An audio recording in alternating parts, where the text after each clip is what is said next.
Side quest week 2. Hi everybody, hope you're doing well. We're going to look at some options and look at this this quest. I've done it, completed it. You might have done it already, you may not have. This is really obviously for the people that haven't done it. We'll just do a little bit of a walkthrough. And of course, you would have gone to your Kimoyo beads and claim them, so you can then enter into the ritual. The ritual this week is a little bit different. It has got a science/tech flavour to it. Which I can't access anymore because I've done it all, and I've experimented around with a few champions. But some of those champions you'll be seeing in action on screen right now, because the video has part 1 and part 2. Part 1 is the Deathless ritual side of things, and the other one is going to be, of course, the Vault of Violence. Very apt name. So, part 1 and the Deathless ritual. Some things that I do want to note with people is that you don't get anything apart from a profile picture if you choose to 100% it. And if you choose to 100% it, then of course that's good, but you could avoid some of the annoying champions. Like, you could choose going down all one way and go, okay, we'll smash out the Mystic champions with Science champions. That makes a lot of sense. Or Tech champions, you choose. But let's face it, Science champions are going to be more powerful against those pesky Mystics. And you could face the likes of Dr. Doom, Kindred. There are a couple more. Sasquatch, MCOC maybe. If we're talking about high SP1 rotations, then MCOC will be frustrating. Oh, did you know a Human Torch? A well-placed Human Torch can do a lot of damage. That's something I recommend in the list of champions to take on with this. There's actually a few. If you're going to use some powerful ones in option, smash up those techs, those mutants with techs, with the likes of Shuri, Lady Deathstrike, Nimrod. You've even got to make a Sentinel, which I used against that. What fight was it? Oh yeah, it was a Storm Pyramid X fight. That was relatively effective. Prowler as well as another effective tech-based champion, but don't go without the likes of Spider-Ham, Hulk, Human Torch you mentioned, Titania, Luke Cage, Photon, Silk, and any other powerful science-based champion. There's tons. We can always talk about science champions till the cows come home. Because you've probably got, I've got my favourite one. Even Deathless She-Hulk would have been a good option. I think I tried her out on a few fights. I'm still kind of getting the hang of how I want to rotate with her. Kind of important if you're going into things like Karina's challenges and the Deathless runs that come with that. So that's that. That's the part 1 of the video. Champions to use. You might have even already done it and gone. Put in the comments then if you've already done it, which science and tech champions worked well for you. That's always interesting to know. To kind of like who's using what's effective. I've updated the Google Drive sheet, so you can go and check out that.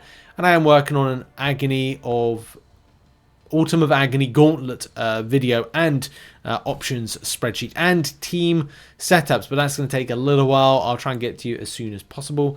I know a lot of people will be chomping at the bit to do it, especially with the lovely rewards it brings. So let's go on to the part 2. The part 2 sees us into the Vault of Violence, and the Vault of Violence does have 4 interesting fights. I'm not sure if this is different in threat level 4, but if it is, then well, it's different. It might be a bit easier.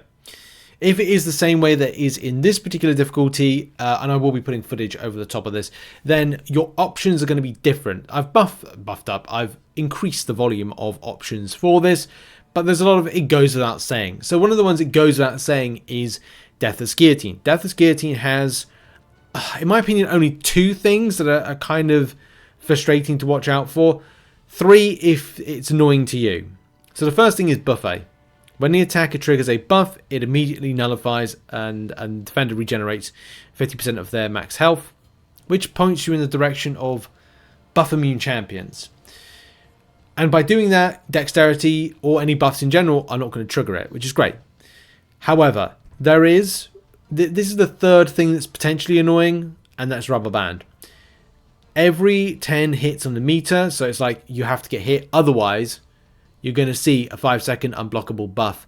That can be problematic when it leads into the second most frustrating thing, and that's cross counter. When a defender finishes a special attack, unless the timer is already active, the attacker has 6 seconds to knock down the defender with a heavy attack. Otherwise you get burst of damage. depending on your rotation, and I did get it slightly wrong with my Titanium fight, is that if you can rotate around correctly, you can be able to heavy attack with Unstoppable. Any champion that has Unstoppable but has it as a passive could be quite helpful for this. But I didn't see any kind of great worry. It was just about trying to get the rotation round with strikers, getting a stun in, a parry in, and knocking down with a heavy attack. If there are champions out there that you know of that have unstoppable passives, or say kind of like an unblockable or unstoppable / heavy attack, then those could be really good options with it. But it's a pretty straightforward fight, if I'm being brutally honest. Just down to how you rotate, and you got to watch out for Bane, because again, that's going to be unavoidable damage, which isn't great. Champions that do stuns could be a great option, like Hulk. But if you get a stun-based champion, at least you can do the parry heavy or the heavy attack without any kind of worry or concern. If we now move on to, I'm going to go in this kind of weird direction. I'll go in the clockwise direction. You got Ronan. Ronan has got past the buck, so you're intercepting. You will need inverted control immune champion, or kind of like inverted control type things. I tried Juggernaut and he didn't work.